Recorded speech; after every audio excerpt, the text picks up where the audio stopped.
Trent Bray talking yesterday on Cal. They're starting their 5-star True freshman quarterback who used to be a Duck, but now He he's was. Cal. He was a Duck for how long was he a Duck for? A week? I think it was a week. A week because he signed, and then the Rose Bowl happened, and then he was like, "I'm out of here. I'm not going to play right away. They got killed. I'm leaving." So Cal starting. Garen Sagapotule, whatever. And Trent Bray was asked about facing a true freshman starting quarterback. Yeah, he's an extremely talented kid. He's got a great arm. He is a good athlete. He can move around.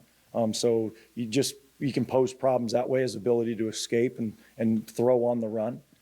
So I think he's a very, very good quarterback and was very sought after and by us as well. So I think he's a real good player that can come in and run the offense. They obviously have a bunch of confidence in him and feel great about him if they're starting him as a true freshman. So that says a lot. I think it's a real advantage, I think, to get that true freshman into your building to start his entire college career. Yeah.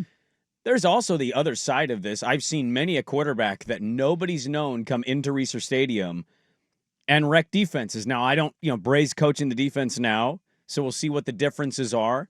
I was texting with somebody yesterday, and I was like, I hope that pass rush can exist. And they said, I think it's going to be better than people think. Yeah.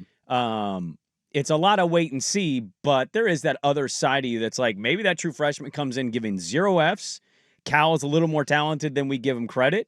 And the unknown is the hardest part to prepare for. I mean, that's the difficulty of how do you game plan? And he was asked about this yesterday, and he, talked about how I lean on what their historical tendencies have been and where their coaching tree comes from. And we watch high school tape of him, but you don't know exactly how the game plan will look until you show up and start playing the game, and then you got to adjust on the fly if they start doing stuff that you're not quite prepared for. I think a good reminder on this quarterback and who he was an under-the-radar recruit. And then as the year went on in his senior season, rapidly rose up the rankings. Oh, yeah. Like he started showing up to these Elite 11 events as a 3-star recruit and was reportedly the best quarterback at all of these camps and outperforming in terms of arm talent and accuracy what all these other big-name guys were doing. And he went from a 3-star recruit to a 5-star recruit in like a snap of a finger. And that's when a lot of these other big schools started jumping in. He was a Cal commit, I believe, at one point.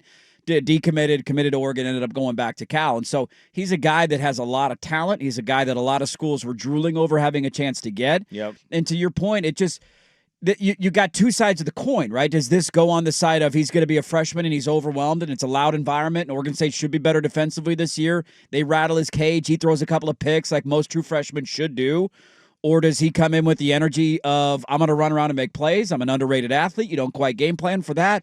Mobile quarterbacks can kill Oregon State's defense from time to time. I'm a little more poised and accurate than you thought I was going to be. I'm ready to handle this moment, and I'm going to give you a ball game. Like, you just never quite know what you're going to get from a freshman quarterback, which is what makes Saturday night's game so interesting. Yeah, I mean, like, Harsin is their OC at Cal. I'd forgotten about that. I wonder how many just get the ball out.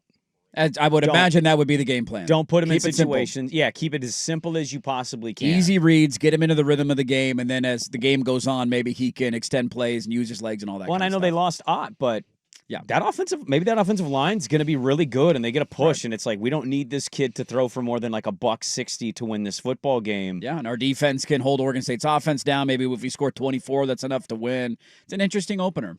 Here was Trent Bray on Malik Murphy and his command of the offense. Yeah, Malik's done a great job. I feel great about where he's at. He's grown just from spring to fall camp to where he's at right now, and his understanding of not only the offense and how to get the formations and motions and redirect protections, but also the reads and where based on what Coach Gunderson calls, right, here's where it should go, then there's your next one, then there's your next one. And so he's just grown tremendously in that area and feel great about where he's at right now. There's so many areas, I think, of Oregon State off of a down year, to say the least. He will make so many people feel just a collective sigh of relief if he comes out and has a great game. Yeah. Even if there's still weaknesses going in, and we talk about it Monday of like this area, that area, him having a good showing would just be like, all right, that's stabilized. We can trust that. Let's move forward now. Yeah, the two biggest, I just automatically it's an upgrade. I think the question is how big of an upgrade will it be, because we just don't quite know how he will fit in the offense, and he's a new player and all of that stuff, right? The two biggest things that you circle from his 1 year as a starter at Duke: he turned the ball over too much. He has to cut down on those. and his completion percentage is not where you would want it to be in college football. Now, how much of that was the offense that he was playing in? How much of that was the weapons around him? I'm not going to sit here and pretend like I know all the ins and outs of Duke football last year, although they did have a decent year. Those are the two biggest things that I'm looking for. Does he put the ball in harm's way? Because that was a problem for him. And how many easy early throws does Gunderson give him, similar to the Cal freshman quarterback, ease him into the game, make sure the completion percentage is where it needs to be, stay ahead of the chains. Those little kind of details can help your offense tremendously this year. He's going to be an upgrade. We just don't know how big of an upgrade it will be.